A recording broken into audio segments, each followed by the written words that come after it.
Quand on parle, la team, d'esclavage des Noirs, on pense souvent à la traite transatlantique, aux plantations des Caraïbes et donc des Amériques, avec l'Amérique du Nord et l'Amérique du Sud. Mais saviez-vous qu'une traite encore plus ancienne a duré plus de 1300 ans et a réduit en esclavage des millions et des millions d'Africains noirs? Une traite menée par les empires arabes et musulmans et qui reste largement passée sous silence. Mais la team, avant d'entrer dans le vif du sujet, petit disclaimer, précision importante à ajouter. Entendez-vous bien, cette vidéo n'a pas pour but de stigmatiser une religion, une culture ou même un peuple.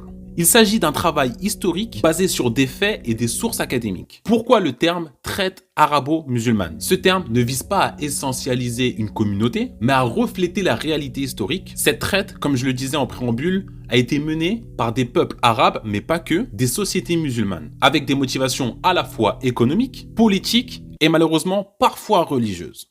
On aurait pu aussi utiliser le terme par exemple traite orientale, traite transsaharienne ou traite musulmane. Mais ces termes sont beaucoup plus restrictifs, que ce soit en termes géographiques, culturels et religieux, et ne couvrent pas toute l'ampleur du phénomène. Maintenant la team qu'on a posé les bases, plongeons dans cette histoire méconnue. Dès le 7e siècle, avec l'expansion de l'islam, un vaste commerce d'esclaves se met en place. Des caravanes traversent le Sahara, des navires voguent sur l'océan Indien, capturant et vendant des Africains aux riches élites du Moyen-Orient, de l'Empire ottoman et même jusqu'en Inde. Quelques chiffres pour vous. On estime entre 12 et 17 millions de Noirs ont été déportés à travers ces routes. Les hommes sont souvent castrés pour être utilisés comme eunuques dans les harems et les palais.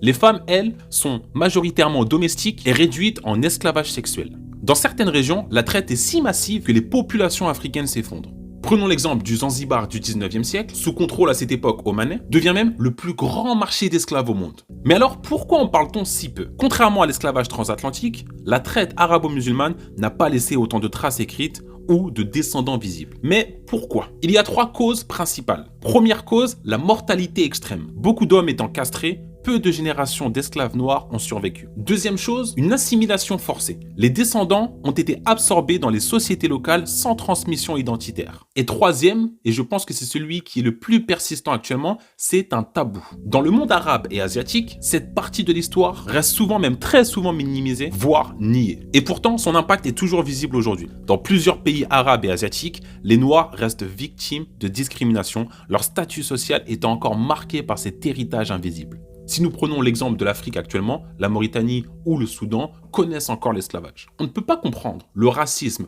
contre les personnes noires dans le monde arabe et en Asie sans parler de cette histoire. Et pourtant la team, elle reste bien occultée, effacée des manuels scolaires et même ignorée des débats.